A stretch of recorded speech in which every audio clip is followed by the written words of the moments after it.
Well, good evening and welcome to this live stream event on the 9th of August 2022. As you may notice, I've occasionally said 2021. I'm a year behind, but I got it right tonight, so that's good.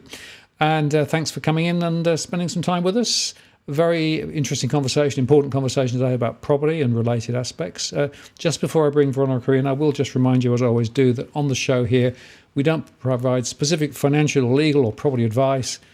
Do please play nice in the chat room. We do moderate the stream. This is at the 9th of August 2022 if you're watching in replay. If you'd like to ask a question, please say @WhatTheWorld at the start of it. That'll get my attention, make sure that I see it. And if you would like to get your question top of the queue, you can use the smart chat to do that, or indeed make a contribution to help us with what we do here, because we don't do this for profit. We do this because we think it's important. So there you go. Anyway, without further ado, let's get rid of that and bring Veronica in. Veronica, hello. Well, hello. Nice to see you. Very nice to have you back on the show. I was looking back, we had a conversation nearly 3 months ago, right? And at that stage, interest rates were, extremely low. People were getting 2% mortgages. Property prices were, pretty good. Consumer confidence wasn't bad either. And since then, it's all turned to water, isn't it, really? And mush. But there you go. Anyway, welcome. Thanks very much for spending some of your time. And look, for those who don't know, let me just give you a chance to introduce yourself, because you've got so many irons in the fire, I can't possibly cover them all. It's actually really bad now, Martin. I actually don't even know how to introduce myself anymore. I'm not I am a real estate agent. I am a buyer's agent, but I'm also a property educator, and I've got two podcasts, in fact. And I guess my passion is to help people make really good property decisions. There's a lot of misinformation out there. One of the reasons I love you and all the work you do is that you really want to cut through all the crap and get to the heart of it. And so I do. So all the different things that I work on are all about that and helping people make good decisions around property. So I'm not sure I've actually articulated. I've got to work on my pitch. But I actually think cutting the crap's a good way to think about it, right? I don't know, you probably didn't notice, but over the weekend I actually interviewed a very, very bullish property person, right? And I took them to task because, people said to me, you never have property bulls on your channel. So, well, let's get a property bull. So I got somebody on, right? And basically the pitch was property always goes up. It's going to go up. It's the best time to buy. And so I sort of started lobbing in that, well, actually, what about these, and clearly it was like, there's no point.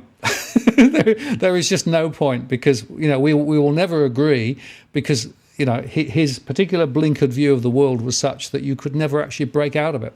So it just shows you how difficult this task is. It is. And, I've been accused of being a property bear by a property bull, which is really quite hilarious. Oh, dear.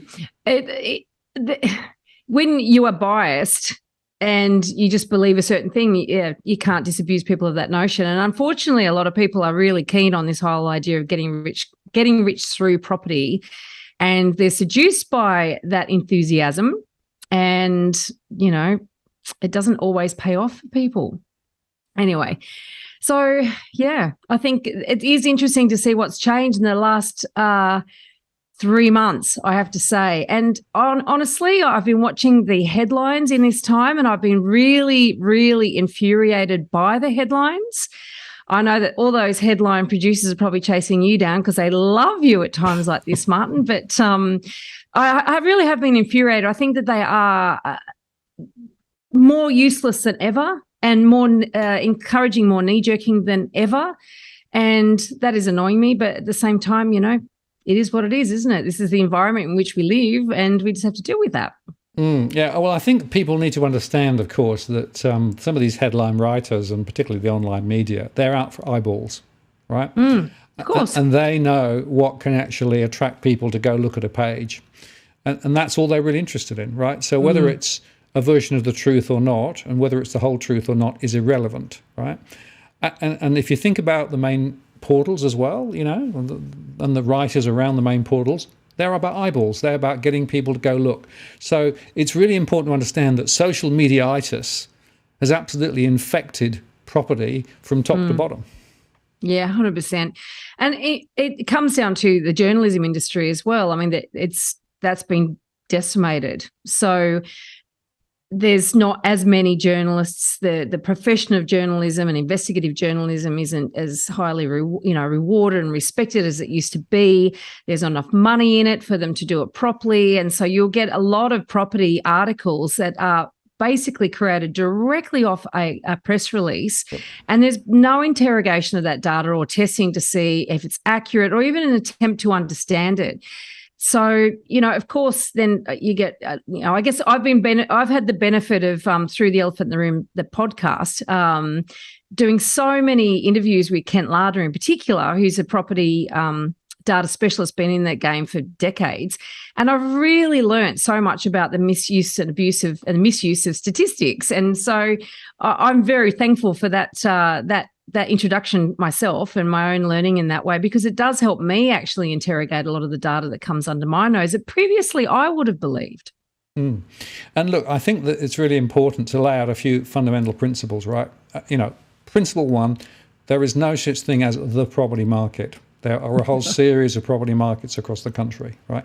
More so than probably ever before. Secondly, not all properties within a market are the same. Mm-hmm. And they don't behave the same, and they won't behave the same. Thirdly, there are some fundamental differences about whether you're investing or whether you're buying for yourself, for own occupation. And the last one is how long you want to actually hold the property for becomes a very critical conversation point, particularly now. Mm-hmm. And you can start to lay out some of those fundamental points. And it's interesting. I'll just put this one up here because it was actually quite fascinating. This is from Brutus, saying, should we be more focused on evaluating property market based on location, like Sydney versus Brisbane versus Gold Coast, etc. That's part of it, but you've got to go a whole lot further than that, don't you, Veronica? Yeah. It is actually, it's quite fascinating. One of the number one question that we're usually asked is, where should I buy? And that sort of comes from investors, but it also comes from owner-occupiers, particularly first home buyers. And the answer to that question is never straightforward. And yet you've got lots of people out there peddling data and reports. And look, we create them in Suburb Help as well, which creates answering that question. The problem is, though, once you've sort of decided on a location, once you've decided on where you're going to, what your thesis is and basically what you believe to be the case and why you're focusing your attention on a location, you really need to actually get to become a local expert in that area to avoid buying a dog. Because I would hazard a guess, probably 95% of property from an investment point of view, and like you said earlier, the purpose of the purchase is very important. But from an investor's point of view, I would hazard 95% of property is not worth touching. Yeah. So how do you work out what 5% should I touch once you've learned, once you decided on a location? Absolutely. So, but I agree that there are different locations and they perform differently, behave differently. And, look at the way Brisbane's been behaving with this sort of post-lockdown boom or the 2021 boom, and it's still in growth, right? It hasn't yet, its growth has slowed, so you can see what's coming, but it's still growing in prices. And we're talking housing, not apartments here. Whereas Sydney, obviously, we peaked in January this year. That's now evident. And of course, we never know that till it's past tense because clearance rates still in early March was still above, I'm going back in memory here, but I think it was still above 70%. So that still said it's a seller's market. And yet price growth, the prices had peaked, but we didn't know that, for another, say, 2 or 3 months. So all this information, but so that behaved completely differently to Brisbane. And Melbourne, somewhat similar in terms of its performance, but we're talking about a whole market. As we said before, they don't really exist. But within these markets, there are individual properties doing different things. You'll have people who will actually make money in a falling market, not through renovating, just because they bought the right asset. And you'll have other people lose money in a rising market because they bought a poor asset. And that's the point. You can actually make the right decision and the wrong decision. They look both the same until you actually realise what you've done, right? Well, that is exactly right. And the problem is that you talk about one of the big factors is how long you intend on holding on that property. Now, I can test that buying property is a long game. If you're thinking, I think even 5 years really is too short. But if you're thinking less than 5 years, don't buy. That's just nuts, because you're taking far too many risks that the market may or may not sort of go in your favor. You might luck it, but you also may not luck it. And so it's a long-term game. And therefore, you've got to think long-term when you're making these decisions. And the problem is then also that you often won't know until some time has passed whether you did, in fact, make a good decision or not. And that's a danger with a lot of these property experts out there, which rabbit ears around experts. Really concerns me, back to the misuse of data quite often, in that they're encouraging people to make these purchasing decisions, and the buyers themselves won't know for a good 5 or 10 years whether they made a good decision or not. And those experts, will they still be around? Potentially not. They've moved on to the next get rich, quick scheme. Yes, there are a few of those around, unfortunately. They come and they go. It's a bit like whack-a-mole, you sort of hit them over the head and disappear, and they pop up over there again, But it is a very important, thing to underscore, this time question. I was talking to some people the other day in my one-on-one, and there were a couple, right, and they were sort of thinking about buying, but I asked them the question about what time frame were they thinking over, right? And one was saying, 18 months. The other was thinking 5 or 6, 7 years. And that got them into a very interesting bind, because they suddenly realized that they were having completely different mental models as to how this is going to play out, right? So we had a very interesting conversation beyond that, which was, well, in 18 months, you won't even cover the costs of the transaction, right?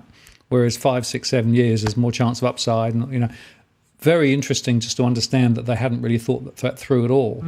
It shows you, with so many of these things, you've got to ask a whole bunch of questions on the way in, rather than sort of jump in and try and retrofit the answers later, because that often doesn't work. And I do a lot, one-on-one strategy sessions as well with people, and it is quite astounding the beliefs that people enter into property with. I was talking to somebody only this week, and they absolutely fixated on buying land, as in a house on land. But the property that they could afford in the area they really wanted to be in was completely and utterly unlivable.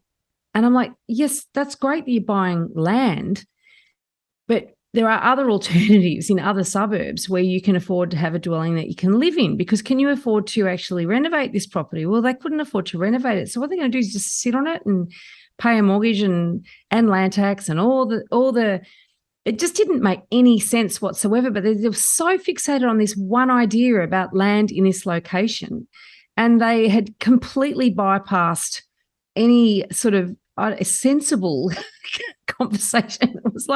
It was a really deep set belief. I don't think I've disabused them of that. I mean, land is important, and land in an area where land is valuable is important, but what's on that land is also very important. And this assumption that you can just renovate it at some point in the future, they had done no evaluation in terms of the possibilities, in terms of heritage overlays, and nothing. It's just the very fact that it was land, it was a certain size. They thought that was all they needed to worry about. They had enough money. They had quite a bit of money. They're not silly people. They're not unsuccessful people. But when it comes to property, they're completely out of depth. And this is just one of countless stories I could tell about people who have a lot of money. They go and spend it on property, and then find out afterwards, oh, right, maybe I could have done something different. Absolutely. And I often say part of the trouble is we don't buy property often enough to learn how to do it right? So, it's almost starting from scratch every time. But there's also a little bit of a sense of, I always find this really amazing, and I think I probably told you the story before. It amazes me how many people will spend a lot of time on the internet looking at the price of a new fridge, right, to save, $20, $30, $40 plus delivery, right? But when it comes to property, they sort of go in boots first, thinking, well, it's simple, right? No. It's not quite like that. Well, back to your bear and others who say the prices always go up. And it's like, yes, if you look at aggregated data on the whole of Australia or Sydney or Melbourne or even New South Wales, or maybe not Darwin, maybe not Perth. But if you look at aggregated data, for most sort of large areas in this country, including the entire country, over time, over the decades, prices have always trended up, right? There's a period of time in the around World War II where they didn't. In fact, before World War II, interestingly enough, and you probably looked at all this stuff before, price growth was nowhere near as rapid as it's been since World War II. And in fact, I think it was in World War II, prices did go back to where they were, I think, in the 1920s or something. Yeah, well, so that would have been a pretty tough time for property owners. if you take a 150-year view, right, it's about 2%. Right, but if you take a 100-year view, it's like 8%, isn't it? But if you take a 30-year view, it's gone through the roof, right? And that's because of the deregulation. That's because of the cutting of interest rates and the bringing in of the securitization, all of the things, all those financial engineering techniques and all of that stuff. That's why we've had this massive acceleration. And that's why over the last 2 years we had massive price acceleration, because rates were cut, credit was more available. And it's this fundamental principle that actually prices go up when credit is more readily available.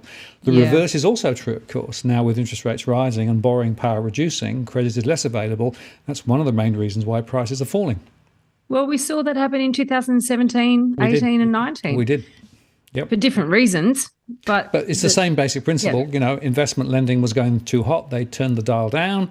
Credit was less available.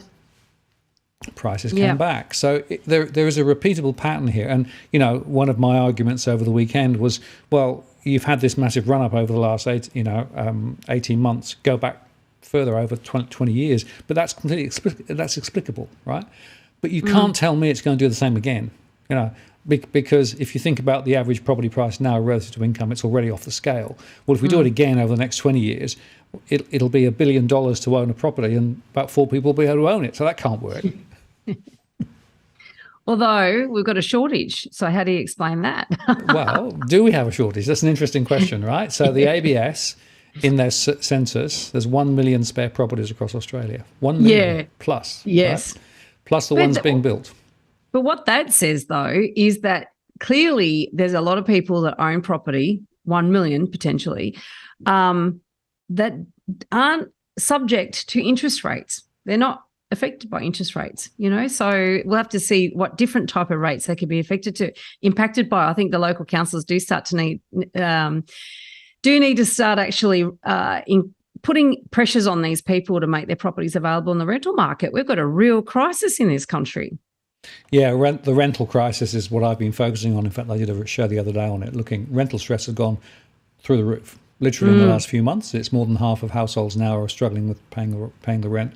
They're getting forced out. They're trying to find other places that are cheaper and have to move further out. So, that's a really big deal. But it's interesting, if you look in all the newspapers online, there's a 10-to-1 relationship between the rental story and the other mortgage stress story in the property, the broader property story. Rental stress is not being given the focus it needs, I think. Yeah, it's interesting. Actually, I've done a couple of podcasts on this. Megan and I did one for your first home buyer guide, and we came to the conclusion that we actually think the headlines are probably slightly understating this one, overstating fear in the actual the ownership side of the equation, and certainly they're not overstating this. But this is really interesting too, because this has been a long time brewing, as we've seen. It's been hiding in plain sight and no one's noticed it. And interestingly enough, a lot of anecdotally, a lot of people have been saying, well, a story of a small town, one small town suffering a shortage of rental properties is really not a story, but it becomes a story when it's, every small town. And now we're starting to see it in the cities as well. I know in Brisbane it's been an issue for at least 12 months, probably longer. Well, it's been going for quite some time. I saw it building in my surveys. So it was bad before COVID. It got worse. And then, of course, a lot of people who had Airbnb property couldn't do Airbnb, so they let them out longer term. So there was a little bit of a relief, and rents actually dropped during that period. So the rental sector got a bit of relief. But then towards the end of COVID, a lot of people then switched back to Airbnb and kick people out. And I'm getting stories now of people in rented accommodation with rental rises of 9, 15, 20% coming through.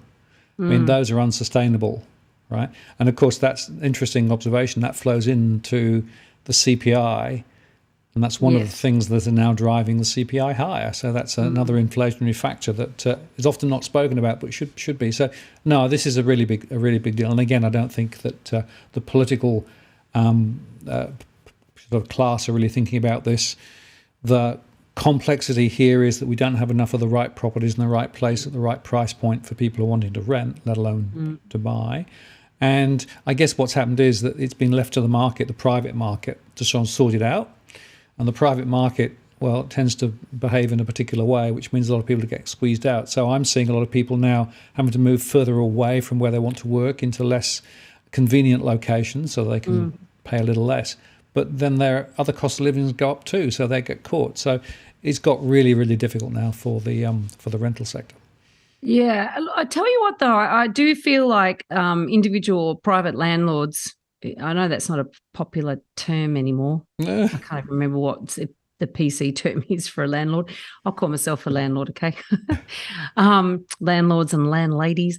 The private owned segment of investment properties, and you know, they've copped a bit of flack. There's been a lot of disincentive coming from governments for individual investors, and think about it. Look, it's gone back to even before. Hang on, I'm trying to remember now when the negative gearing or the capital the depreciation changed. I think it might have been 2017. Now I'm thinking the budget. About 4 years ago, I think, Yeah. So that was the budget where basically it said, right, if you buy a used property per se, even if the oven's only 1 year old, if it's been used, then you can't claim the remaining 9 years of depreciation. But if you go and buy a brand new property, you can claim the lot. And so that's sort of, once again, it's a disincentive for people to buy established property. And then you've got Queensland with their land tax rules currently. It's like that just beggars belief. You've got a situation, we've got a shortage of investment properties or properties available in the the rental market, and then you go putting things like the imposts like that on investors. So investors get a bit of a bad rap of being fat cats and all the rest of it. But I think this has shown we've performed a very valuable service. And the government's got away without investing in social and community housing, largely because of this. So you sort of can't give with one hand and take away with the other. It's a bit of a tough one, that one.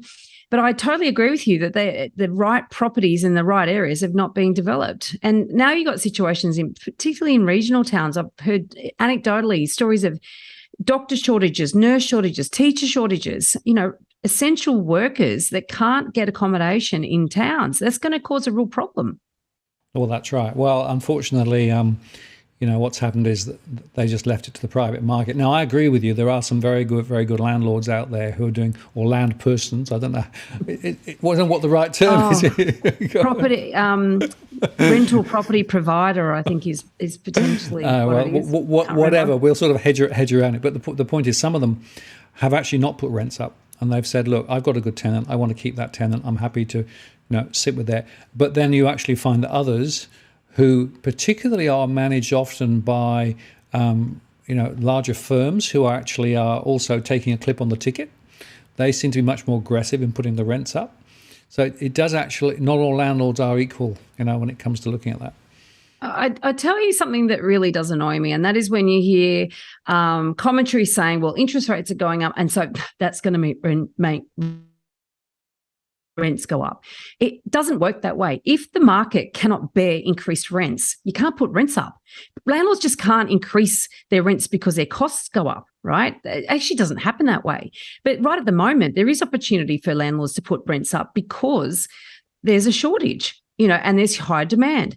So I know myself, I've got 2 properties that were where the rent was drastically reduced due to COVID, right? And they're in Sydney, and they're both currently at below market rent. So if I was to release those properties, I will get substantially more for both of them. Now, my tenants are benefiting from the fact that they, screwed a great deal for themselves when the market was in their favour. Yep. And now it's not. And I'd be foolish if I didn't do something. I'm not going to put those rents up to market rent where my leases are due, because they've both got really good tenants. But I am going to increase them, because I don't want that gap to get too far either. There's other issues there in terms of just, what's the word, being sensible in terms of long term.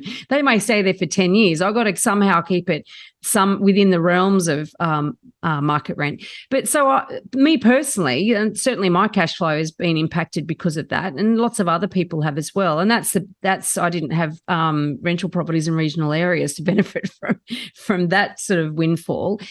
But so it is, even the fact that you will have landlords put their rents up, it isn't because it's a money grab. And I think that there's a real tendency for the media to sort of do the woe is me and the evil landlord and all that sort of thing.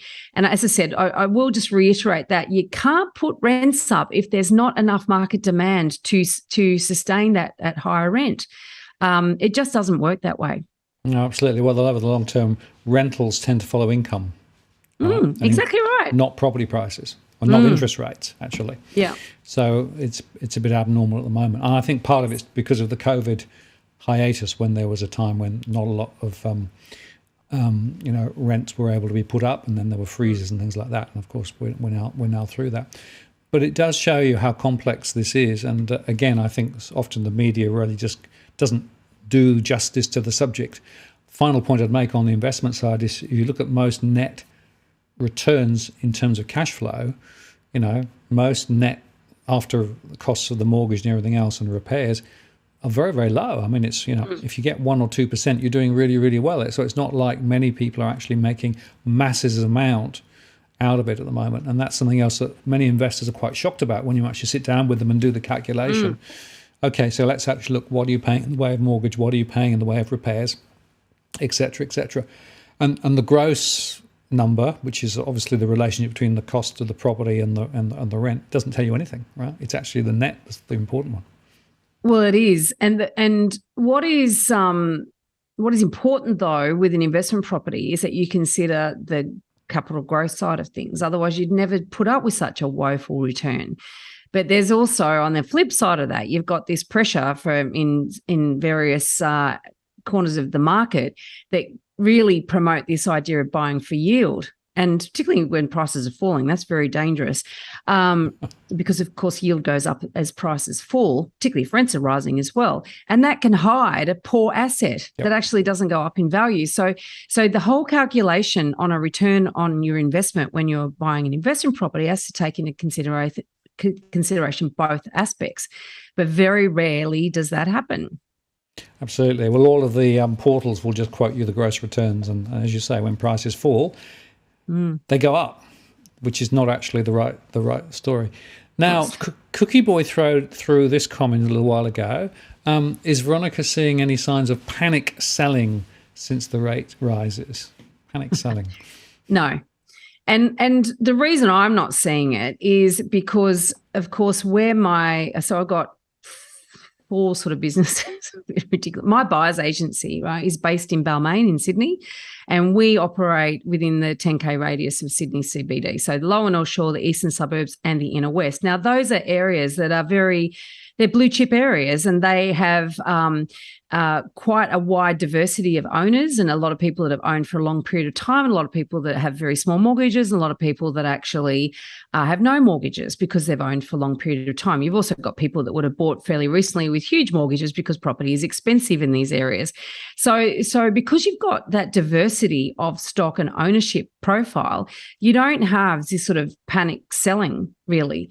I have had one client who is a little bit more nervous than the average person, sort of go, oh my God, I bought at the peak, and interest rates are going up, and all of a sudden I said, look, let's just remember the long-term plan, the focus. This too shall pass, and a bit of short-term pain.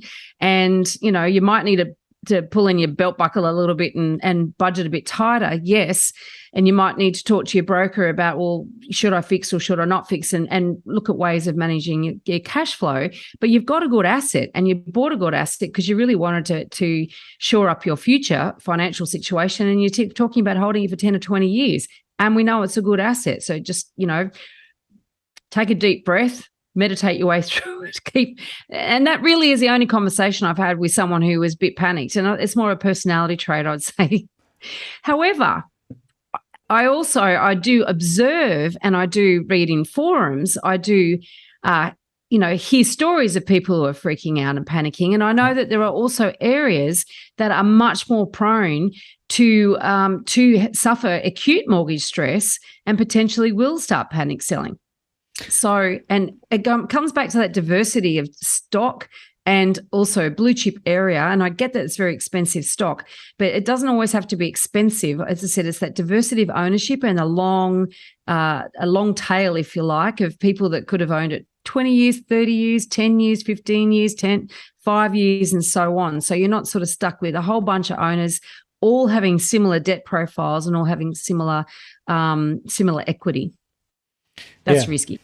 Absolutely. And in terms of the panic, I mean, there are definitely people feeling uncomfortable because of rising interest rates. And I was, again, talking to some people the other day who bought just over 9 months ago, so pretty much at the top. And they got a fixed rate mortgage of 2% when they bought. That was for 12 months. And it's now just coming up to the first reset. And they're now looking at a rate of probably moving from 2 to about 4.5 or maybe 5%. And so they've just done the calculations based on what that means in terms of their finances, and they're now saying, wow, this is way above what we thought. And whilst the bank said, sure, absolutely fine, and 3% buffer, they thought, well, that means we're going to be fine. The fact is they won't be fine. They've got to actually do some hard thinking about what to do. They don't want to sell the property because it's too soon and the transaction cost of carry and things, but they're going to have to hunker down dramatically. And so the conversation went along the lines of, well, so how careful were you about what you bought? Is it really a good property, or is it not a good property? And that was a really interesting conversation because they actually had done their homework. So they actually had bought what I think would be an A-class property in an area that was not overly expensive. Yeah, it's going to serve them for 5 years at least, with their family plans, and so they can cope just. But the shock to the system is quite profound, and it goes back to this point about the buffers argument. People keep saying, "Oh, everybody's got buffers." No, I can tell you, in my analysis, some people do have buffers. A lot of other people don't have buffers, and so this average buffer story is masking these big differences between different types of people. Well, absolutely. And first home buyers, and particularly anybody who bought their first property in the last, say, 12 to 18 months, is, not necessarily going to have a buffer because they would have pulled all their resources to buy the property in the first place. And so, it's and in a rising market at that time when FOMO is rampant, people don't want to wait any longer to build that buffer before they buy because they want to get in there because they're worried that prices are going to continue to rise. And we know, you and I know, Martin, that these cycles come and they go, but you never know how long it's going to growth cycle is going to go for. And likewise, you never know how long the downwards cycle is going to go. So it is very uncomfortable. I recall, I'm old enough to remember the last recession, and I can remember a few recessions. So the recession of the 80s or the early 90s. And, I had a second job. I'd finished, while I was at uni, I worked in hospitality. And also when I had my first job, I continued working in hospitality to, pay for an overseas holiday. And I worked with people who had taken second jobs to pay their mortgage. Rates were up 17%. And I know that all the millennials hate it when, us Gen Xers bang on about this and the baby boomers. Oh, yeah, whatever. But it does demonstrate, I think, what Australians do if they are, given the option of losing their house or basically working harder to maintain it. It didn't stay forever, and they didn't have to work 2 jobs forever. I tell you what, every bloody cafe and bar and restaurant is looking for staff at the moment. If I was in that situation, I'd go and take a second job. You'd have to. But I guess, we always think that this is going to, that these terrible things, it's going to be like this forever. They never are forever. And it really does come down to, the confidence of whether you own a good asset or not. If you own a crap asset, do you really want to take on a second job to keep that? No, I think there's some hard conversations and hard decisions to be made. But then how to determine whether you've bought yourself a crap asset or not? That's the problem. And often people don't even think about that until, times get tough. Well, you've led me wonderfully to the question which I was going to ask is, let's define again for everybody the characteristics of, a good property versus not a good property, because there's actually a list of things that you can sort of check down, aren't there? There are. I mean, we score properties in my business at Good Deeds.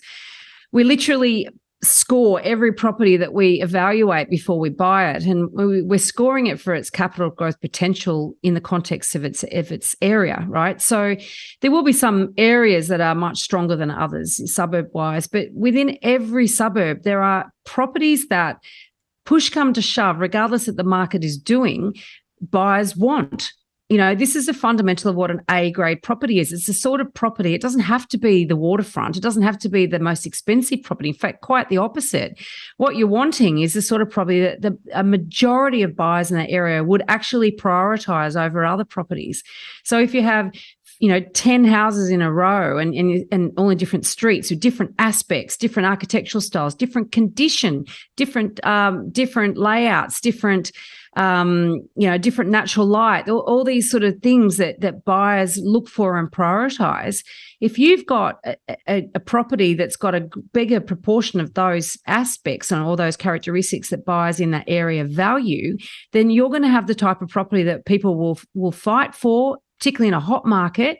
But in a slow market, they'll bypass all those B and C grade properties that have something wrong with them, and they'll prioritise those A grade properties. And that's what you want. And every area there's certain things that are universal, like north facing garden. Yeah, tick, tick, tick. A good balance of indoor and outdoor, the right amount of living space for your bedrooms, the floor plan where your bathrooms are in the right spots, the kitchen and the living areas are in the right spots, natural light, not on the low side of the street. Obviously, an outlook of some description. It doesn't have to be a view. It just has to be pleasant, surroundings. Walking distance to shops and transport, not on the doorstep of shops and transport. No main roads. There's all these characteristics which are really no-brainers. They're not difficult to work out, but you do have to pay a little bit of time and attention to what really is valued in the local area you're looking at buying, because I often see a buyer come from one area where one type of property is valued, for instance, go to another and see one that's a bit unique for that area and it's more like where they came from, but the local buyers don't like it. And they go and pay overs for it because they love it. Oh, I love that property. It's unique in all the wrong ways, So you've really got to understand what the local buyers are paying a premium for and prepared to pay a premium for. And that fundamentally is an A-grade property. Yes, that's exactly right. So A-grade is defined some of those parameters. I'd also make the point, I think, that, different locations will be defined differently, right, in some of those things. But so there are some universal principles, like, for example, the direction it faces. It's actually quite important, in terms of which way the light comes in, when does the light come in, and those sorts of things. Sometimes people go on a cloudy day and don't realise that actually that's an issue, right? Another interesting one is, how quiet is the neighbourhood? Because, generally people prefer quieter neighbourhoods than not, and therefore it's important to check the neighbourhood out, not just, on a Sunday morning, right? But other times of the day and night too. And it's amazing what you find when you do that. So, there's a whole bunch of things you have to do if you're going to really check it out and make sure that what you've got is an A rather than a B or a C, right? Yeah. Now, I know we talk about dogs, but every time I talk about dogs, I have to think about these guys, right? So, so yeah, I'll just talk about A's and B's, right? Rather than the dogs and stars. But but the point is, not all properties are the same. All right, Absolutely not.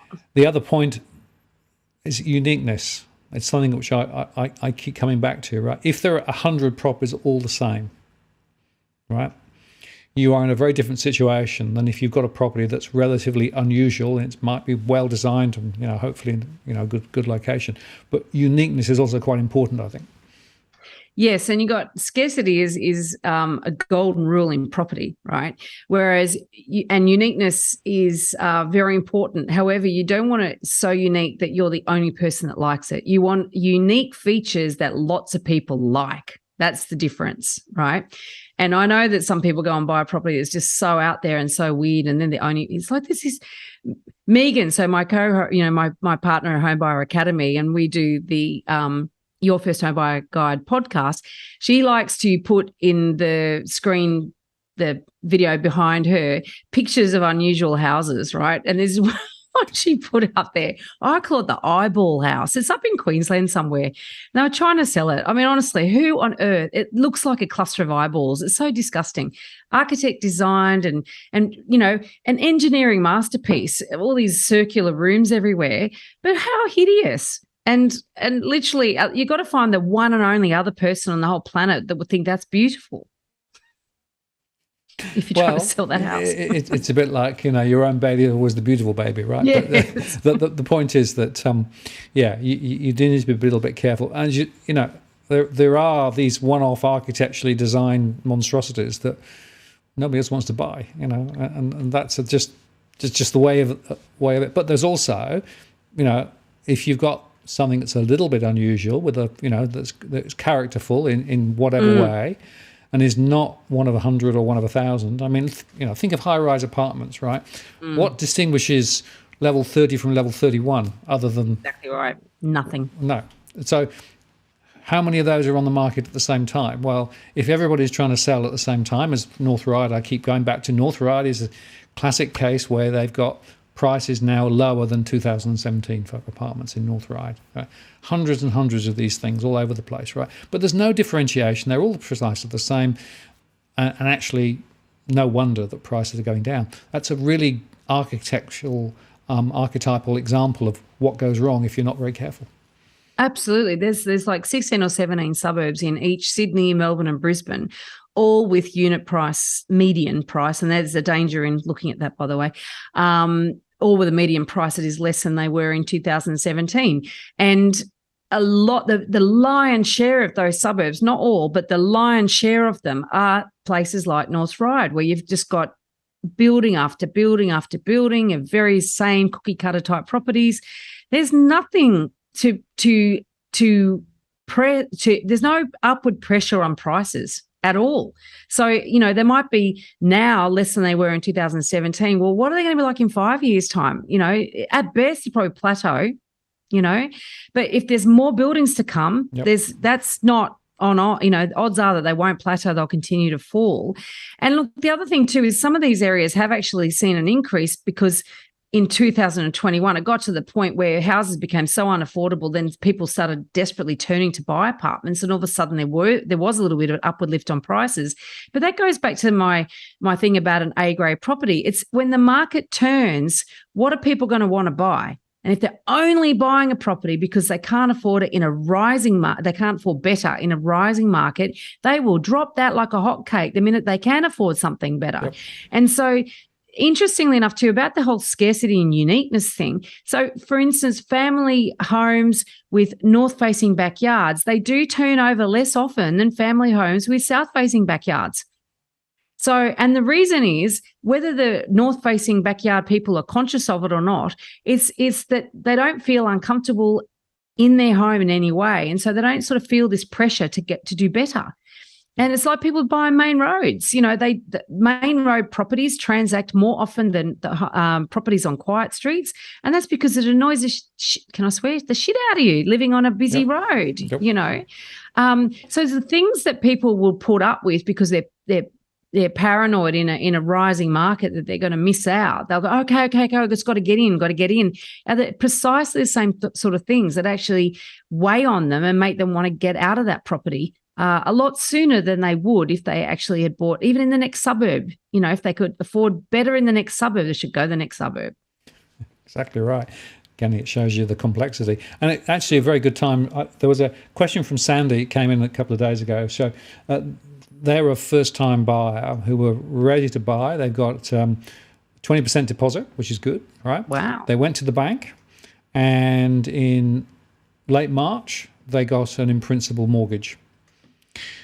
They went back to the bank last week and discovered that the bank now has dropped their borrowing power by 20%. Wow. And they've got a 20% deposit. They got a 20% deposit, but it's still down by 20%. So the question was along the lines of, well, it seems impossible, right? We thought we just about got there. We deliberately, build a big deposit because we didn't want to have to pay lenders' mortgage insurance, et cetera, et cetera. And now the ground has shifted, and suddenly we've got less ability to borrow than previously. So effectively, we've now gone backwards again, right?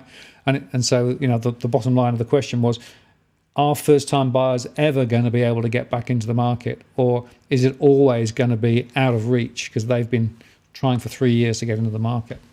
That's such an interesting question. I hadn't actually considered that could happen. I mean, obviously, I know your borrowing power is reduced as interest rates go up. I absolutely know that. But that is interesting to say that now that prices are falling, they're not able to take advantage of it because of this interest rate issue, and that impedes their borrowing capacity to that degree.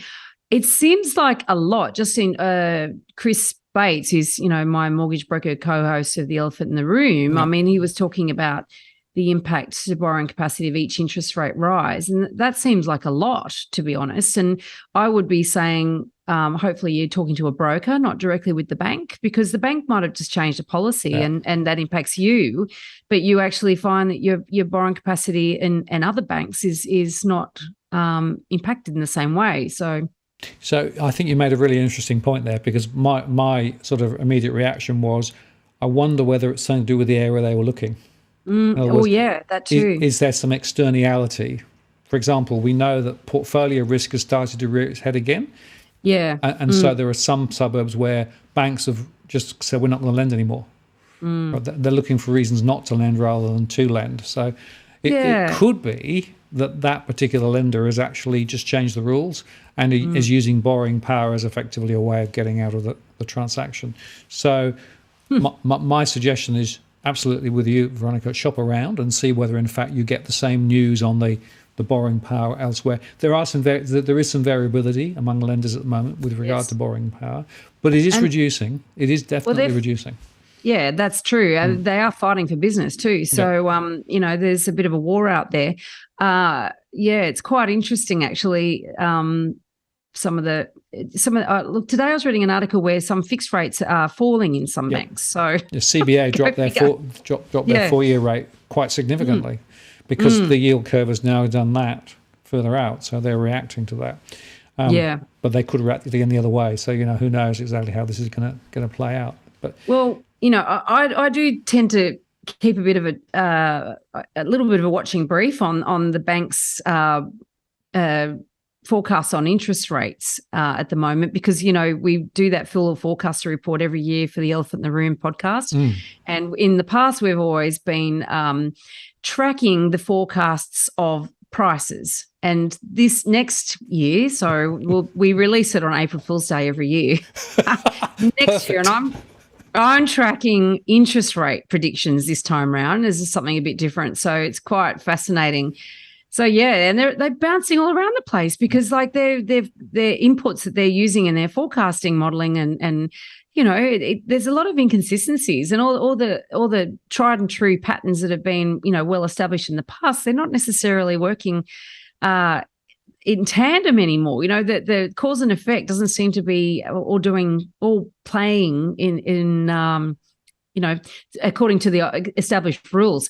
So the forecasting is rather interesting, and they're fixed rates, and because that's them betting on what they think is going to happen, isn't it? So it's based off what's called the implied forward rate. It's a mathematical relationship between where the yield curve is and where they're going to fund it. So it's a bit more than a guess, but the point is that if you go back 6 weeks, the yield curve was like that. Now it's like that. In other words, the prediction now is from the markets that prices will the cash rate will go up and then it will come back down again, and in about 12 months' time we'll be on the other side of the hump. Now that's a big assumption, right? Because it depends on what happens to the Fed. If the Fed goes on lifting rates higher, our yield curves will go on going up. And that's the problem, right? And it's interesting because this is translated now. A lot of the banks have started reporting their margins are getting squeezed dramatically, right? Because they're trying to wrestle with all of these moving feasts with regard to funding costs and deposit costs. And they're also not passing on much to depositors yet. So they're trying to save a bit there. So it's got really complicated. And that's really one of the things I wanted to sort of highlight in the conversation today. I don't think I've ever known a time when there are so many complications and so many variables up in the air at the same time. You know, inflation, interest rates, yield curves, China, Ukraine, and oil, gas. It's, just on the gas thing, the RBA in their statement on monetary policy highlighted the risks for inflation from high gas prices ahead, right? That's something else to factor into our thinking in terms of how quickly inflation will come down. In other words, how soon will the RBA be able to reduce rates? So it's very complicated to try and then make predictions. And somebody asked me on one of the interviews I was doing on the radio as to whether fixed rates make sense. And I said the only reason I go fixed at the moment is if you wanted to lock in certainty. So you knew for sure what your payment will be over 2, 3, 4, 5 years. Don't assume it's going to be the cheapest, the best value, but at least it gives you certainty. But that's the only reason I'd do it. Yeah. Well, I mean, and I like to hedge my bets a little bit. I've always, kept some variable and locked in some. But I remember my first mortgage, I felt very clever that I managed to lock in, I think, half of it at 9.85%. But back then, fixed rates were higher than variable rates. Yes. And I've noticed that at the moment. In some cases, and I could be wrong here, but in some cases I seem to see a little bit of that creeping in finally. And that's how it should be, isn't it? Because you're taking the risk. I mean, that's sort of I could never understand how fixed rates could be less than variable. It didn't make sense to me. Well, that was because they were, again, implied forward rate was that rates were going to drop, so therefore they could afford to be I'm on not the a other banker. No, but that's the reason. So there is a mathematical relationship. But the banks put their fixed rates up dramatically high because they didn't want people taking fixed. They wanted them to take variable because of the uncertainty. So they were outsourcing the uncertainty to borrowers. Right. That's why they did it. Yeah. Okay. And, like I know I've a couple of times I've had fixed rates sitting and much higher than variable, but that's the price I paid for certainty. So like you say. Exactly. And I often say, well, if certainty is what you need, then fixed is the way to go. But don't assume it's going to be the best possible shiny rate that you can get, because by definition, there's a level of uncertainty wrapped around it. Now, here was an interesting question from a little while ago from Heath. Do off-grid homes sell for more due to no energy bills? Now, this is a really interesting question because the short answer is I don't know, but the long answer is where are off-grid homes typically located? And if they are located in your regular urban area, I would like to think that over time they will sell for more. There has been some studies done in the US saying that energy efficient homes get a premium, but I think they've been sponsored by corporations who manufacture sustainable home additions.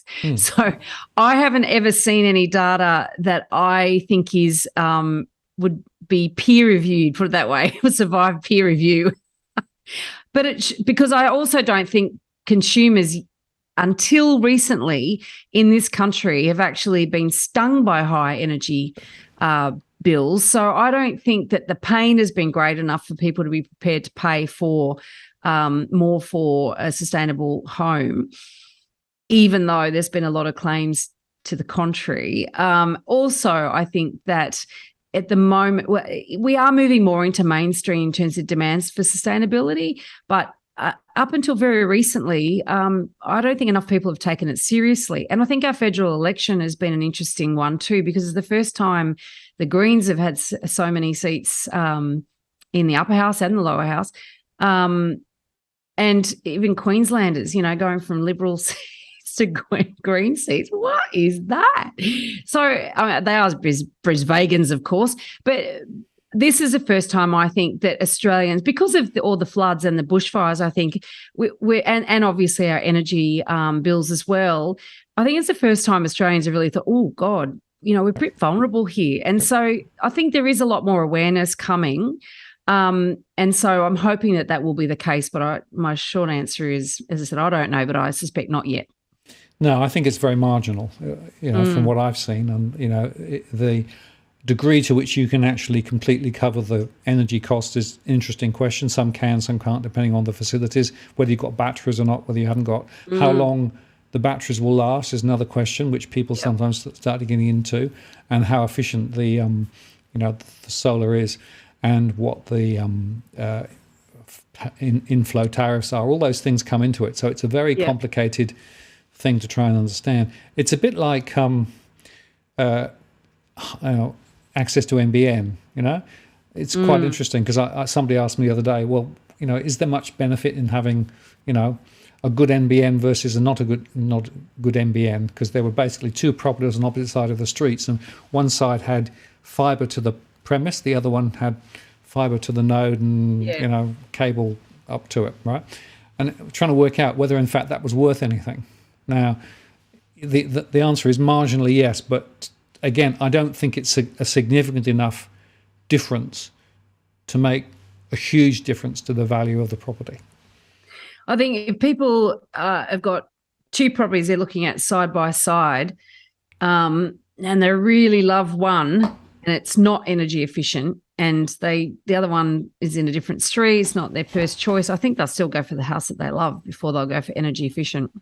I don't think it's yet at that point where people forego other things for it. It's a shame in a way, but I just think that's just the way it is. It'll probably get there, because I think the cost of energy is going to go through the roof. According to that RBA report, I know. It's going to be horrible. And in the UK, the energy is doubling. It's going from something like £2,000 per annum as a cap to £4,000 per annum over the next year. That's a big chunk of income for people. Some people are now spending 30% of their total income just on energy. So it suddenly is becoming a big issue. So I'm not saying it could be the same here yet, but we're going in that direction because we are actually exposed to those global gas prices. Yeah. Well, when I renovated my house, I got all the wiring set up for solar, but I didn't actually get the solar panels. And when I went to make inquiries, I've discovered that because I've got this big tree in my neighbour's across the lane, that it was recommended, well, the solar's probably, you can't really have solar, which I was very disappointed about, actually. It's like, lovely to have a big tree, but it's a bit of there's a unit block very close to me, and I really wondering if I can. I've actually just been thinking about doing this and researching, having those little community power station that you basically go and get the unit block to agree to use their entire roof, and that all the surrounding neighbours make a contribution and fund it. So I know things like that have been done, and they've actually been done, not too far away from where I live. So I'm going to look into that. Yeah, I think that's right. Well, I've got the same problem here. So I'm surrounded by trees on three sides. I've also got a barrel roof. Oh. And barrel roofs are very hard to put panels on. So the only way to deal with that is you have to have a particular sort of inverter that allows each of the panels to be controlled independently, which increase the cost as the shade moves around. And then they can't attach panels to a barrel roof easily. So the cost went boom. And so I said, well, okay, I'll just ruin the aesthetic too. You got this sort of hard angle thing stuck on your curved roof. Exactly. So it's like a lot of things. What you think is simple and straightforward may be a little more complicated. Again, but again, you've got to do the research. And I tell you, there were people bullshitting on all sorts of these solar schemes, and claiming it was great. Then they look at the actual situation and they go all quiet. So. Moral of the story is shop around. Now, Jason, thank you very much for the super chat. Just going back to the one-offs where the architect makes a name but no one wants it. Upper pressure on prices comes from increasing M2 value. Now, I don't know what M2 value is, Jason. You might have to explain, unless you know, Veronica. Purely price for space in a suburb isn't, whilst noting some suburbs are worth more for the same space. So why is that? So I think that's the square footage, right? It's all the square meterage. So there is this theory about you can actually calculate the value of a property from the square meters. I'm a bit skeptical personally. No. Look, you might be able to do that with apartments where, once again, they're very homogenous. Or you might be able to do it with, in house and land packages where all the stock is homogenous. So I wouldn't be recommending you buy there anyway, so don't waste your time trying to work it out, the dollar per square metre. I've seen it done. There have been very rare times when we've used that as one of the tools that we look at, because we're just trying, where the property is particularly hard to price, particularly unique. It's just one of the things that you can consider. But honestly, residential property, dollar per square metre is not, not the way to price it or value it. The interesting that you say about the architects that, make a name, and there is a thing called stylistically bound, and that is with certain architects, they have one way of design. It's like a brand, and that's fine. And you get people go, oh, I've got I've got X. I'm not going to name anybody, but there's a few that I've particularly roll my eyes over when I see their name attached to a property. And they design for the aesthetic. It's form follows it's function follows form in that regard. And what really annoys me, and one particular one who's since deceased, and he's a very, very well-known architect in Australia. And I actually was called into, when I was a sales agent, to price up a small development of townhouses in a harbourfront location some years back. And I looked at them, at the design and, the size and the aspect and et cetera. And there was that each of these properties had a terrace, and each terrace was curved. And the way that they were curved meant you actually couldn't put any furniture out in these terraces. And you're on the harbour. You're wanting to have your entertain out there, your balcony, whatever, your barbecue, your table and chairs, 8 people for dinner, whatever. But you definitely want to entertain and use these balconies. And I went back and I said, look, this is what I think in terms of pricing. However, they're all going to be difficult to sell. You might get kudos because it's got this person's name on it, but functionally, these are not designed in the way people want to live. Well, they never actually built them, by the way, but I was hauled off the job. The developer was told that if they were to use me as an agent, that he would not design the property. Well, I think some architects, particularly go down the particular corridor, right, and see things in a particular way, and that's all they see. And you got to like it or love it. Right. I mean, there's some very interesting properties in Canberra that were actually all built and designed by, a very interesting architect. But they stand like a sore thumb, right? Mm. So, and look, there have been some studies done on architect design homes being underperformers, in terms of capital growth. Yep. So. For that exact reason, that they're designed really to make a statement. They're not designed to be particularly easy. They look nice, but they're not necessarily designed the way people want to live. And the construction costs often mean that they've actually got an initial higher cost to try and cover as well. So you could well be paying more for something that actually the art works, but actually in terms of value, there's a different. There's your dollar per square metre. No, it's a great point. Yeah, I mean, it just goes to show you again, this can get quite complicated. Now, I've got a question here from Paul, and he said, look, the Labor government's talking about shared equity schemes, right? So that basically you buy a bit of a house. What's Veronica's thoughts? Is that a good idea? Is it not a good idea? Is it going to help or is it going to hinder? Yeah, it's interesting. There's so many policies out there to sort of supposedly help first home buyers get into the market.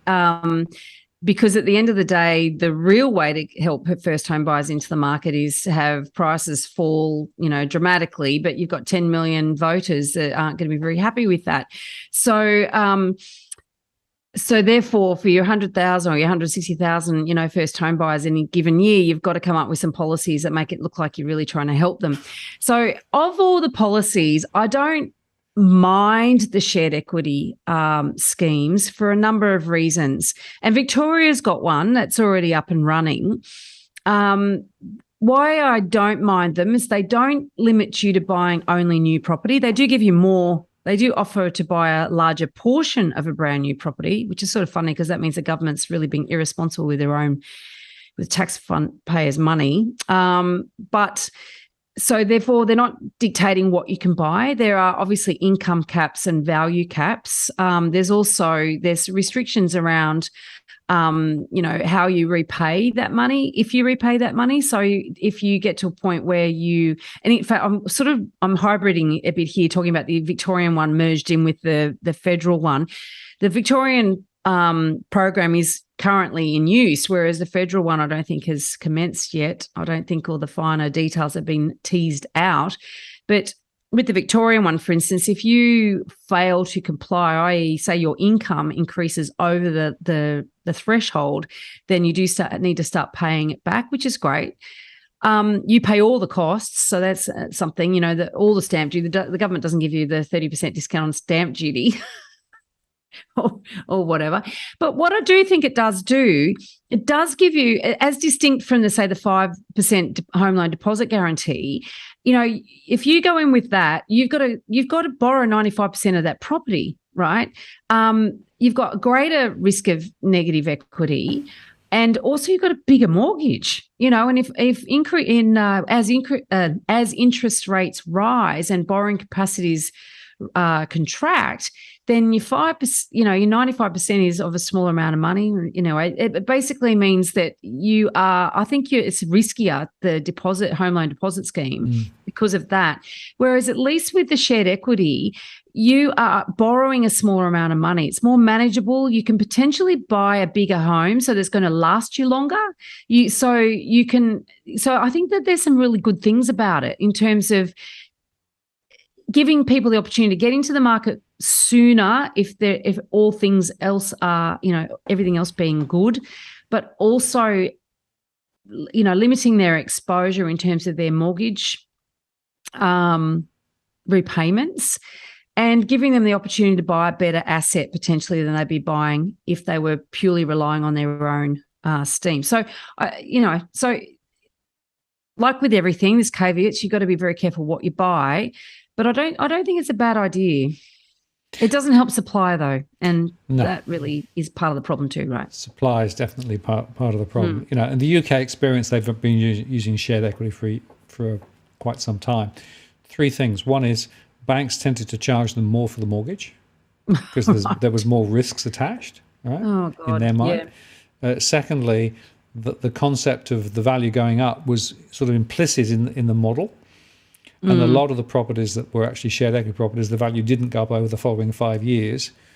So it didn't quite work. And then the third one is they also had quite complex exit strategies. So in certain circumstances, if your income changed, you were forced to effectively buy out the other share of it. So I think it's all in the small print, and I'll be interested to see how the federal one comes out. But my view is this is such a small element in the overall picture.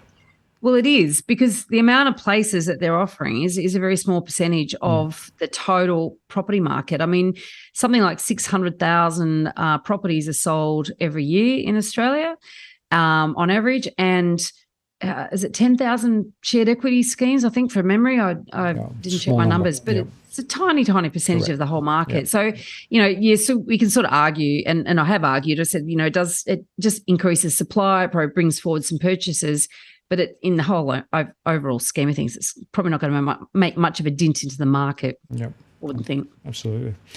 All right, now this one from Susan. So she said, help. We bought. It's actually a property in Sydney. It's a house. They bought about a year ago. and they've just had a valuation and they've lost about 12% of the value of the property. So they're in negative equity. They've got a very high mortgage.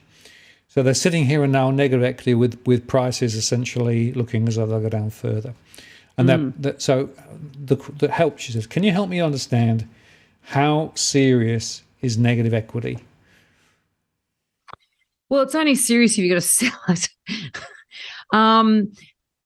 Obviously, it's a highly uncomfortable position to be in, knowing that you, and look, this is the way you would think, right? I'm not necessarily saying that you should use this language to yourself, and I'm not necessarily saying I agree with this. So I'll say how, I can imagine most people think, oh, I overpaid it. I paid it. I bought it at the peak. I'm an idiot. Oh my God. What am I going to do? What am I going to do? I've lost money. All these things will be going through your mind, right? And it is really hard to slow down and just try to reassure yourself under those circumstances, especially when interest rates are rising and potentially your costs are going up. Yep. So negative equity really is a risk if you have to sell it, but also if it's always going to be that way. And when I say always going to be that way, that's when it comes down to the quality of the asset that you bought. If you bought a property like these cookie cutter apartments, if you bought a property that is not going to grow for the foreseeable future, and not because of the market, but because of the property it is, then negative equity is a problem. And you might decide to get out, cut your losses and get out. But if you bought a good asset that will be fine, you just got to write it out because everything's falling at the moment. And also, just because you had a valuation doesn't necessarily mean that that's exactly what it would sell for either. No. A lot of people sort of have a lot of myth. There's a lot of myths around bank valuations. And one of them is that, banks always value low. That's a myth. Another one is that, it's what somebody will pay for the property, because at the end of the day, the purpose of a bank valuation is very different to the purpose of trying to work out really what it's going to sell for. So they're two different things. You would think they're the same, but they're not. So I think because of all that, and also because valuers are fallible as well, and it might be that you have got a crap asset and you do have to make some really hard calls. There's no doubt about that. But it also might be that you just got to write it out, and you got to remember the long term. You got to remember why you bought it. You got to remember how long you thought you were going to live there, how long it will suit your needs. Hopefully it's not 2 years, and hopefully you don't get divorced. These are very real things that do happen to people. But generally speaking, if you had a long-term view and you bought a good asset, just write it out. Yeah, and I think what I always say in that situation is don't panic. The first thing is don't panic, right? It's not like I can't afford to make my monthly repayments, right? If you can't afford to make your monthly repayments, that is serious, because you've got to do something, and you've got to do something immediately, because if you don't, you're going to get into terrible trouble one way or the other, right? With a negative equity situation, it actually is not so serious unless you need to sell or forced to sell, right? If you can continue to make your monthly repayments on the mortgage, and particularly if you've got, as you say, a property that's reasonable, you can ride it through. And there are people in the UK who were in negative equity for about 8 or 9 years after the global financial crisis. They still went on paying their mortgage. Unfortunately, you may end up paying a higher rate on the mortgage, because quite often the bank, when they actually come to reassess the mortgage every few years, they might actually think it's higher risk and they might charge you more. So you might not get the best mortgage, so you might have to pay more. That's worth thinking about. The other point there is that it will give you less flexibility. It's very hard to move with negative equity unless you can get a bank who's prepared to transfer the negative value to the next deal. And some, occasionally are, but it's not done often. So you're probably locked into the property, right? Locked into the property, continue to pay. But if in fact you've got a bad asset and it's going to continue to fall, that's the question you've got to ask yourself. Because if it's on the way down and you're going to lose more value, the pain point question is, at what point are you better to cut your losses? And that's a really tough question, isn't it? It's a hugely tough question, and as human beings, this is a bias called loss aversion. We hate to lose far more than we like to win. And also recognize, I guess you're feeling loss anyway already just because of the valuation. But if you, the idea of actually realizing that loss is extraordinarily painful. There have been plenty of investors that should have cut and run because they've made mistakes. But when you're living in it, it's a very different equation, because there's value or utility in having a home. You're going to have to pay rent anyway. So you've got to sort of put a lot of other aspects into the whole decision-making equation if you're living in the property. Yeah, and that's why it's a tough thing to do. Mm-hmm. I think the other thing I would say to people in this situation, sometimes don't keep looking up the value. Oh my God, no. It's I had a friend who she had this share portfolio, and then she went and bought some Bitcoin, and she's every single day she's looking at it. I thought, oh, God's sake, stop looking at it. It's gone up. I've made $6,000. I've lost $6,000. This sort of volatility and daily, and to do that with property would just send you nuts. And this is one of the beauties of property. It's lumpy. It's called a lumpy asset. You're not meant to have a daily view, a daily price check on your property. It's sort of better. Ignorance is bliss sometimes. Well, and of course, all these indices that keep going up and down and being quoted left, right, and centre, they're averages anyway. They don't tell you much at all, right? My God, yes. I yelling it every single time I see one of those top 10 lists in a newspaper article or online article about, the top 10 suburbs where prices have moved the most. And it does not take much analysis to go, oh, right, well, there's only been 12 sales in the last 12 months. That's so unreliable. It's statistically insignificant. Or there's a huge distribution of property types and values in that particular suburb. It's ridiculous. All you need is a few waterfronts to sell and the price rockets up 20%. It's just stupid. And this goes back to the journalists not actually using any integrity, any investigative powers whatsoever when they get these lists. It's, oh God, here we go again. Anyway. Well, I'll just no, it's a very important rant, because I give this example, right? So, if you actually, in an area and suddenly, the richest man in the world comes to live next door, right? The average income for that postcode goes massively up, right? However, the median, the one in the middle, wouldn't change at all, right? It's precisely the same with property. You've got to understand how some of these indices are actually working, because if you have a lot of sales at the top end of the market, for example, that can distort the indices overall for that particular area, right? And at the lower end, and we're actually seeing this at the moment in terms of price movement and some of the, the aggregate data on a suburb level, that there are, it's anecdotally, right, I'm seeing at the higher end of the market, it's actually very, very strong. It doesn't mean that you're getting huge competition and crazy prices. They're still quite careful with their money, but there's money there and they're spending it on the right properties, right? Yep. And at the lower end of some of these markets, I'm seeing that the competition is vanished, because it's, if they're the C-grade properties in a suburb, for instance, nobody wants them. So they're the sort of properties that are really selling at a bargain, if they're selling at all, and they might be withdrawn from market. So that's distorting the data. And yet, actually, a lot of the official data is saying that the top end is suffering more. And I'm wondering if that's just because that basically there's more properties. There's more transactions. The price. Correct. Well, they're moving they're moving from one percentile to another. Yep. Correct. I think that's exactly right. And a lot of the analysis that's being reported so far, I think, is distorting what's really going on for those very reasons. And remember also that a lot of them data's lagged anyway, because the settlement data doesn't come through for 6 to 8 weeks after, if you're lucky, sometimes more lag than that.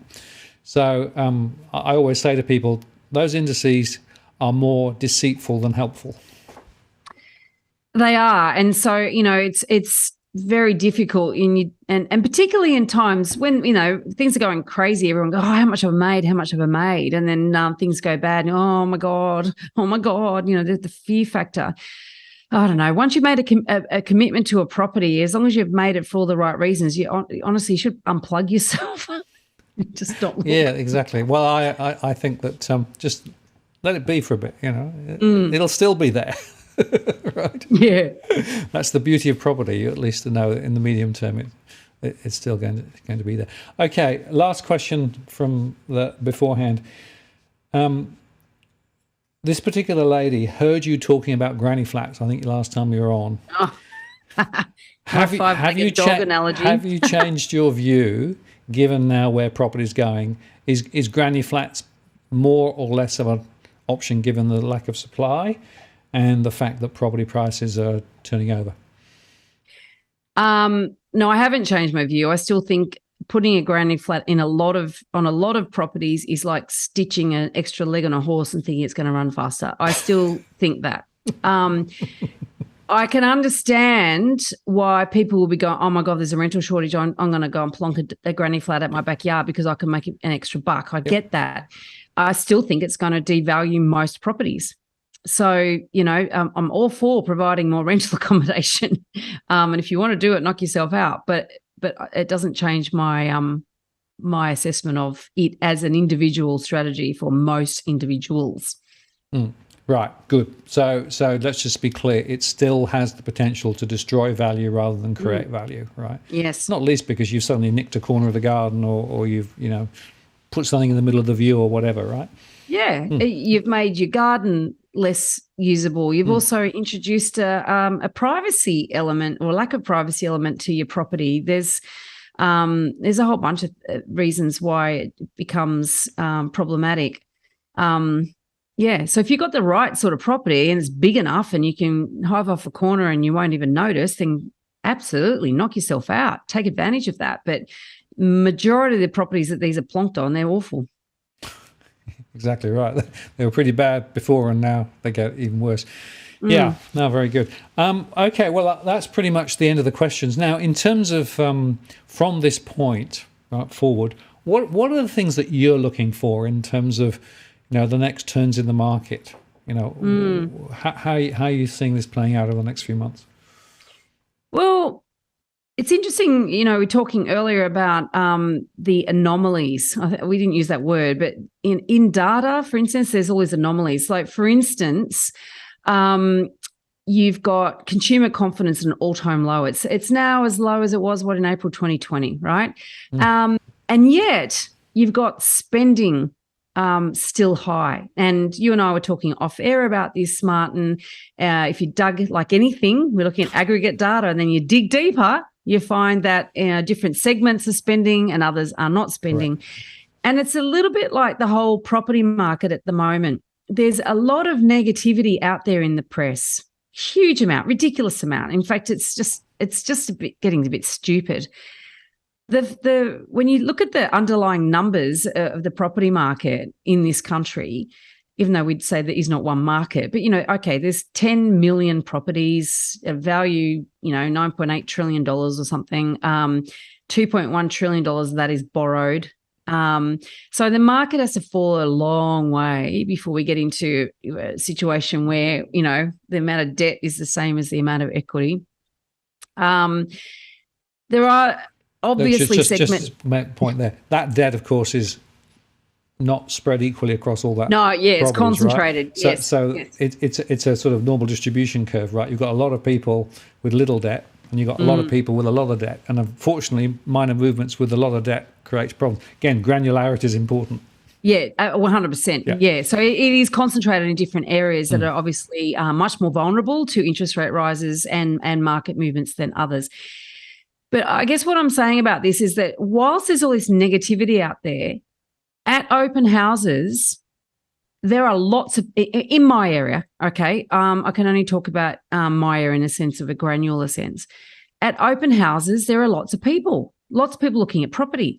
Now, I have been in the property game now for 22 years. I've been in ups and I've been in downs. I have never been in a down market where there's so much negativity and prices are falling and open houses are busy. I can't work that one out. What that says to me is that humans at the moment, humans are weird anyway. So there's just, I think COVID has flushed out and thrown out every accepted rule that we've always sort of used as our yardsticks. I think COVID's just thrown it all out the window, right? So this is a different behavior. I've not seen this behavior before, where there's an interest in property, even though supposedly nobody's interested in buying property. Right. And so I don't know. And I guess what I would say to you about, it's funny because at the beginning of lockdowns in March 2020, April 2020, we were doing like 2 podcast interviews a week, really trying to understand what could happen, right?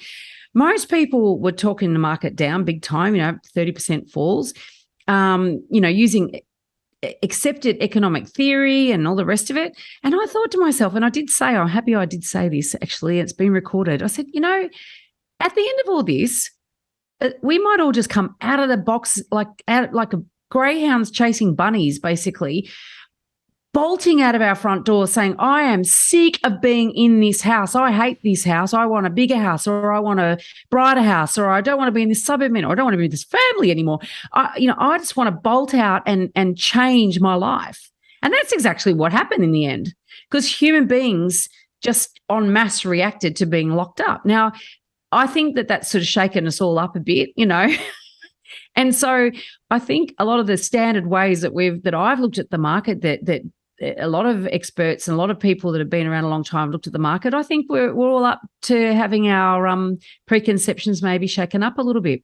So therefore, I guess the short answer to that long preamble is that I don't know, but I don't think it's going to be down. My sense is it's not going to stay down. And I know that there's less money out there because the borrowing capacity is contained. I get that. But it's not like everybody was borrowing 6 times multiple of their income before. There's a bit of fat out there. There's a bit of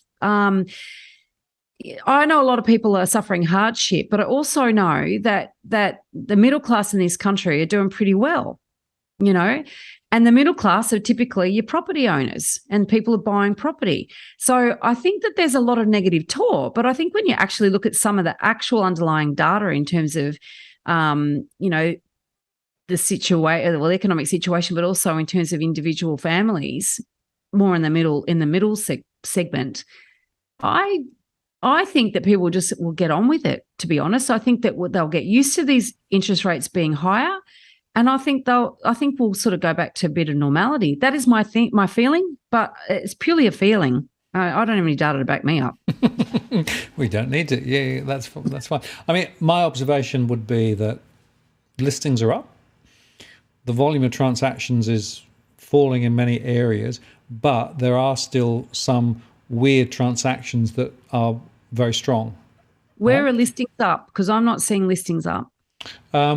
Well, if you look at the number of houses and apartments in the Greater Sydney area, they're higher than they were a year ago. This is interesting, actually. So I track auction clearance rates, and I also track the percentage of properties that are listed for auction and been withdrawn, and also the auction listings volume, right? And at the beginning of the year, just in Sydney, I only do it in Sydney, so it's Sydney aggregate. Beginning of the year, as is typical at the beginning of the year, we have a lot of listings because there's pent-up demand for people wanting to sell their property. There's also pent-up demand from people wanting to buy property. And so then you've got, we had high clearance rates, for the first 6 weeks, I think, over 70%. And then we sort of getting into Easter, and it goes all wobbly then because Easter and school holidays and all the sort of weird things happen. The actual auction listings volume went all over the place. Clearance rates fell. The level of withdrawn listings started rising, got up to over 20% at one point. Over the last, say, 8 weeks, things have really stabilised. The numbers of listings has settled in between 400 and 500 per week. And I know it's only auction. I get that, excuse me, I get that there's a proportion that would come on private treaty. I also get this is property that's new listings, right? Not volume, not listings volume. There's two different things, and I'll get that distinction in a sec. But it's really interesting to see things that just plateaued. So the clearance rates plateaued in the early 50s, right? So it's just settled. The withdrawal rates plateaued around about 18%, and the auction listings is sitting between 400 and 500, which is significantly less than average, right? So average was, I think, around 600 or 700, right? So that's Sydney wide. I get that that's auction properties, and so that's partly some properties will come on private treaty rather than auction, so it's not total listings number. But if you look at SQM, which is what's his name, Louis Christopher's website, and he's got these charts there about listings volume. So there's new listings, so properties coming onto the market, that's falling. Total listings might be increasing because properties are taking longer to sell.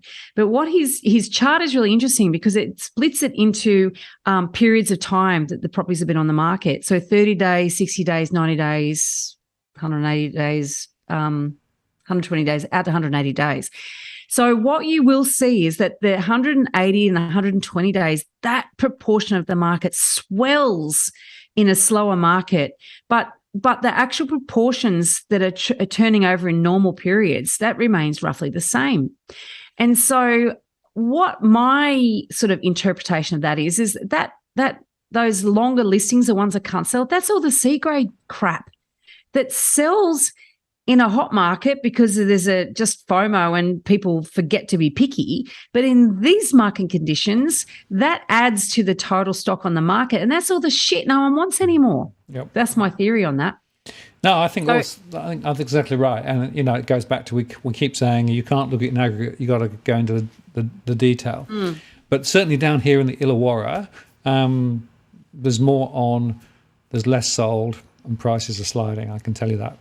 Look, because I've been following the local here. Yeah. So our transactions are down. Correct. There's no doubt about that. Yep. Yeah, but what I mean is that you got to sort of get in there and tease out and pull out the shit stuff that shouldn't have been selling for crazy prices anyway. Well, that's another issue. Yes, indeed. But there is less coming onto the market. I think that's really important. Yeah. Because that discretionary sales, this is people, and granted, there will be areas where this is not the case. There will be areas I mentioned before, high risk areas that are vulnerable to mortgage stress, where the stock's homogenous, and that means it's all the same. There are risk of And look, we see it in unit stock, actually. We do see it in those areas of oversupply. You do see that the volumes, the stock levels swell, and a lot of it is investor stock they're trying to offload. Yep. But certainly in areas that are not, they don't have that problem of oversupply of new stock, we are seeing listings numbers reduce markedly, and the listings of A-grade properties, they all but dry up. It becomes even harder to buy good property in a buyer's market. And I think that's the point. If you look at the quality of what's on, I think the number of really good properties has definitely evaporated. Yeah. Because they're not forced to sell. Mm-hmm. A lot of the stuff that's coming through are property investment type property where people are feeling, well, I've made a bit, I should get out before it falls. Yeah. A lot of apartments in particular, I'm seeing that coming through in spades as well. So it is a very interesting, and it goes back to what we said, it's complicated, right? It's really complicated, right? Yeah. Very interesting. Okay, now I ran a poll, and let me just tell you that the poll question was, in a year's time, will property prices on average be higher, lower, same, or can't tell, right?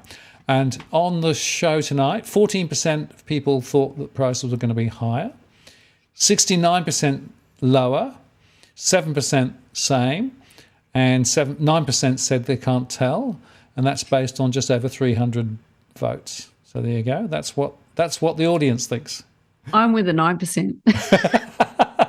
Am I totally surprised? No. Fence sitter.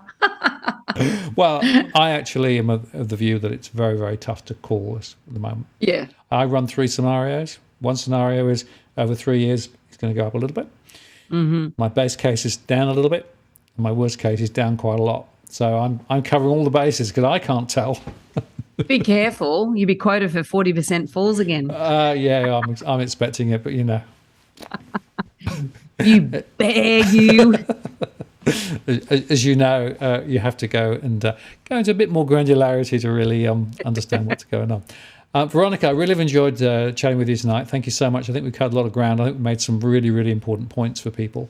And I know it's been appreciated in the chat. So thank you very much for coming on. What's the best way for people to find out more about what you do? Because you've got so many different URLs and businesses. I'm completely confused. So where would you like to direct people? It's actually, I'm actually redoing my website, which is veronicamorgan.com.au at the moment. It is alive and well, and you can contact me through there, but it doesn't give a good summary of everything that I do. So I'm going to just direct you to veronicamorgan.com.au, and in the meantime, or listen to the elephant in the room. I think if you're interested in I guess, deeper analysis and questioning and a bit more critical analysis, then, you know, and you really get off on this sort of stuff, then you wouldn't be listening to Martin. If you didn't, then you should be listening to the Elephant in the Room podcast. Yeah, I really need to get my website fixed so that it actually represents all the things that I'm working on. It wasn't obviously not a high priority. No, well, I have to say the Elephant in the Room podcast I highly recommend. Not least because you guys interviewed me a few times, and you know I'm happy to come on again. So, but the point is, in terms of in-depth analysis and getting a wide range of inputs, I think there's nothing better. So, you know, I do recommend that. I'll put that link in the comments below as well. Thank you. I will just sort of add very quickly that suburbhelp.com, that is. We're democratizing property data. So if you're doing what everyone else is thinking, which is like, I want to know where to buy, well, you need to really, you know, start somewhere. And, you know, we're starting from a place where we sort of create these data and these reports where we're trying to take the bullshit out of it all, right? So I'd encourage you to go and have a look at suburbhelp.com. And if you are a first home buyer in particular and you really want to learn how to buy property properly, because there are so many mistakes that you can make, as we've discussed. You know, you don't want to be one of those people that in a year's time goes, oh my God, did I buy a good one? You want to know you bought a good one, and you want to know you didn't overpay and you did all your due diligence. So I would just please go and check out homebuyeracademy.com.au, because that, you know, honestly, I'm so passionate about helping first home buyers not make those terrible mistakes, some of the ones that we've talked about tonight. Absolutely. And, you know, like I say, you can regret at your leisure, but if you do the stuff on the way in, then yes, you don't make the mistakes. And it's, you know, not simple and not straightforward. It is worth taking the time to go through that checklist and really make the decisions on the right basis on the way in, because not all property is equal. And if you're on the wrong solution, you can actually end up in a very, very difficult situation, particularly in this sort of climate. So that's why this is such an important conversation. Well, it is so avoidable, some of these mistakes people make. You know, Megan and I on the other podcast, too many things that I know. So on the Home Buyer Academy podcast, you know, we actually quite regularly will take a newspaper article that's some woe is me story about some poor first home buyer that's really, you know, made some huge error or been ripped off or whatever. And we go through and we dissect what the story is and how it could have been avoided. And it's every single situation. There are really dumb things that they did because people think that they know enough about property to be able to do it. They just don't know what they don't know.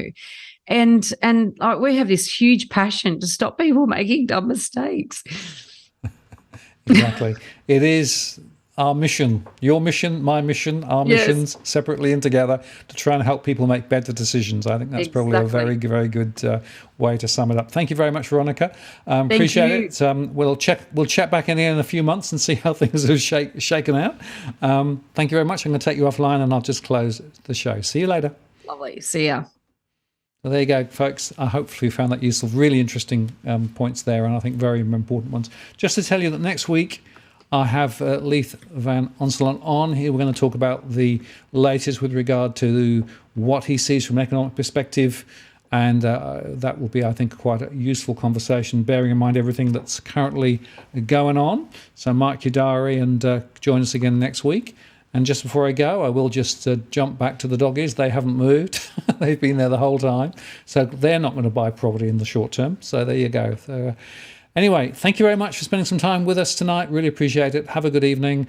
Check our other shows during the week. There's a couple of really good ones coming up, interviewing Steve Van Meter tomorrow morning. So watch out for that one. And look forward to seeing you next week. This is Martin North from Digital Finance Analytics, signing off. Cheerio.